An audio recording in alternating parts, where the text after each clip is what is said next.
I wasn't sure there was going to be a sparring match agreement that we'll spar for a while. I wasn't sure. I was honest about it. That's why he said it's going to go rounds. I wasn't sure if there was an understanding that, we'll play a little bit and then we'll get a little more and, whatever. So that was part of it. Jake has had double jaw surgery, 4 plates, 8 screws in his, and everybody is just kind of breezing past that like it's no big deal. But I'm looking further into this because that's no easy surgery, and I'm starting to ask the question, is this the beginning of the end of Jake Paul's boxing career? As his brother, I was just shocked. I'm in the hospital with the guy, and he's like, yo, can you make this TikTok? Can you film this for me? He's like laughing and having a good time. On the agenda against Anthony Joshua, because it feels to me like that fight, I before the fight, I was refusing to accept the principle that this fight could be scripted. The boxing world has exploded with reactions after Anthony Joshua badly hurt Jake Paul in the ring. Some fans and experts even said Joshua should be arrested because of the damage he caused. Jake suffered serious injuries, including a broken jaw that required surgery and metal screws. Critics say the fight was a dangerous mismatch and that Joshua's power went far beyond what was safe. The level of damage shocked both fans and professionals, raising serious questions about fighter safety and matchmaking. Away from the power, you could call it running, and you'll be right. You can also say it's smart for a guy Jake's size and understanding that AJ is a fucking monster. It's also smart to fight that way. It's not the most aesthetically pleasing. Boxing analysts Brian Campbell and Shaka Majwi broke down Jake Paul's fight with Anthony Joshua in detail. They explained how Joshua's power caused major damage, eventually leading to Jake needing jaw surgery. To survive, Jake relied heavily on movement, constantly circling the ring to avoid being trapped on the ropes. While this approach wasn't aggressive, it helped him last longer than expected. The analysts said Jake's defense and footwork showed smart survival tactics, but Joshua's strength still caused visible injuries. The fight highlighted both the value of defense and the risks of mismatched opponents. This be the end for him in terms of what he's doing in the boxing ring. Listen, so long as people will tune in and so long as Jake Paul is paid by Netflix or any broadcaster to air his fights, we're going to see this continue. And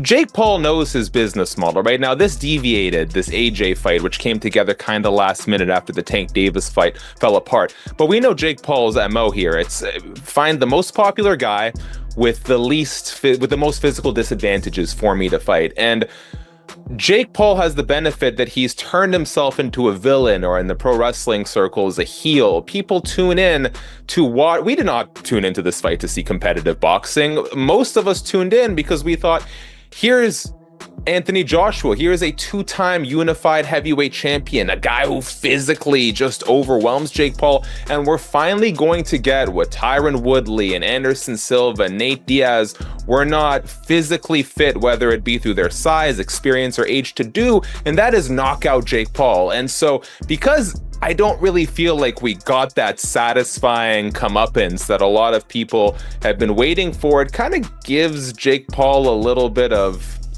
mystique, I'd almost say, to still try and string this along. Now, I don't know in terms, he says he wants to be cruiserweight champion. I'm not quite sure what the competitive road there is, because let's make no mistake, the reason this fight lasted as long as it did is because Jake Paul focused exclusively on being elusive. He did his best, and kudos to him, right? He did a great job of not getting cornered. He was always on the gas until the gas sort of fell out from underneath him. And so I don't quite know, short of leveraging his popularity, how he's going to get to that title shot if he's not actually going to fight, like really fight an elite boxer. But if he's looking to make money, there's the KSI fight out there, there's the Tommy Fury rematch, there is ways. Former UFC champion Michael Bisping reacted strongly to Jake Paul's loss, calling it a clear example of elite professional boxing.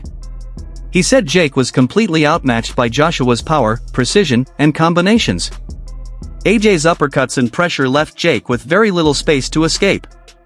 Bisping explained that Jake's broken jaw was the result of facing a much bigger, stronger, and more skilled opponent than ever before. He added that hype and trash talk cannot prepare someone for the reality of fighting a true heavyweight champion. My humble opinion, because I'm a big Anthony Joshua fan. Of course, I've been a supporter for the longest time. A rather lackluster, unmotivated Anthony Joshua that didn't look like he was being particularly nasty, right? A lot of the time he was out of range, and okay, it is hard to land a shot on someone that's backing up and moving away the whole time. And there was a lot of times where he had him in the corner and he could have thrown a shot. And sometimes he was telegraphing his shots. And anytime he did go in to throw a punch, as I said before, Jake Paul would shoot in and turn it into a wrestling match. And even when he wasn't shooting in, he was clinching a lot. This is boxing. It's not MMA, as we know. The referee should have done a much better job of getting in there and separating them much, much faster. As I say, it was the 6th round. I think it was the 4th round he got dropped twice. In the 5th round, he got through it. In the 6th round, caught him with the jab and a glancing right hook. He goes down, and that was that. That was all she wrote, right? I did a live. There was about 9,000 people watching at one point. Nobody was particularly enjoying the matchup. Listen, okay? I respect both men. I respect anyone really that steps into the ring, okay? And certainly going up against Anthony Joshua, that was a tall task, okay? You know, metaphorically and figuratively, right? It was a tall task. It was a big job. It was a tough opponent. It was a mismatch, and it was, right? Jake Paul never worried Anthony Joshua once. He never rung his bell. He never caused any damage. He never had him worried. He never did anything. It wasn't a fight. It was a display of how long can Jake Paul last? Can he run away long enough? After the fight, reports revealed that both Jake Paul and Anthony Joshua earned around $92 million each, making it one of the biggest boxing paydays ever streamed on Netflix. However, Joshua's earnings were hit hard by taxes. Because he is a UK resident fighting in the US, he must pay both US and UK taxes, losing an estimated $66 million.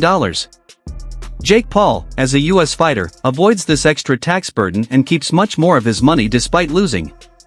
This shows how headline numbers often don't reflect real take-home pay. Has to pay, as you see here, a whopping $43 million. $43 million of his $92 million purse.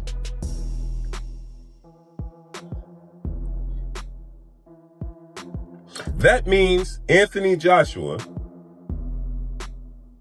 was left with $49 million.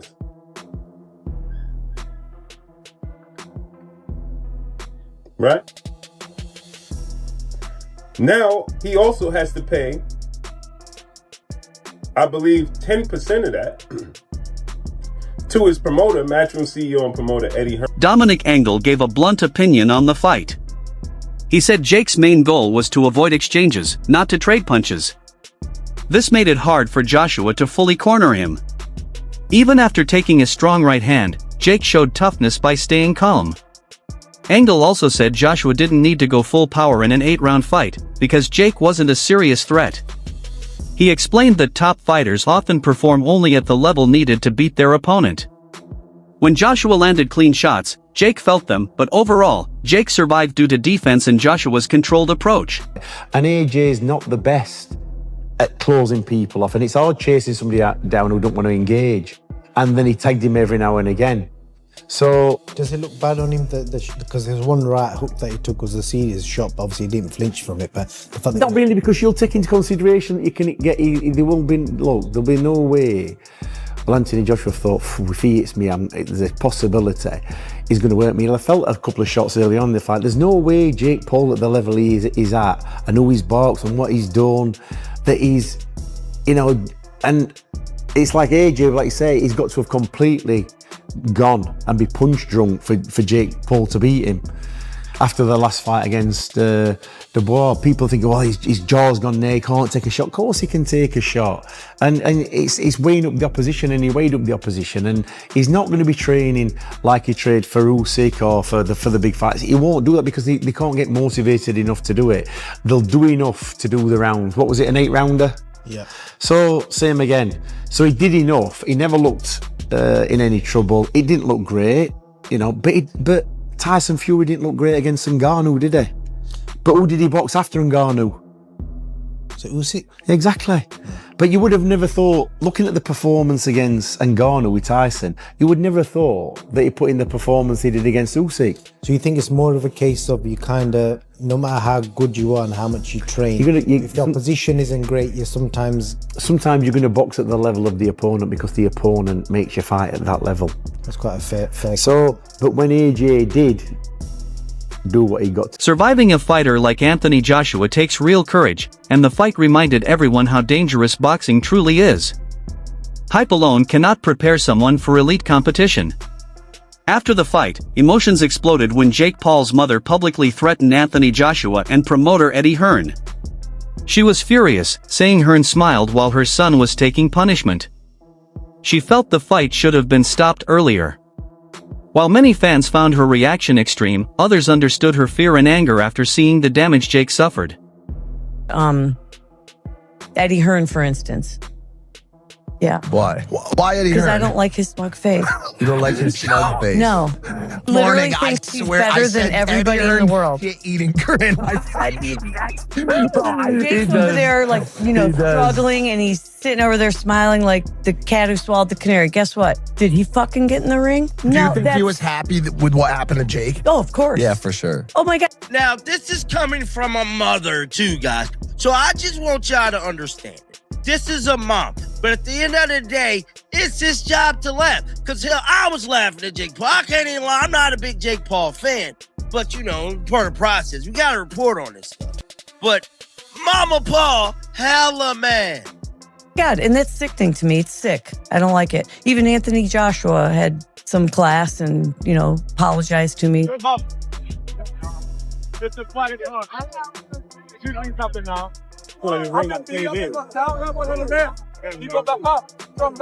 Did he really? Yeah. He worked his way through the crowd and came up to me and said, Mom, just know it's just boxing.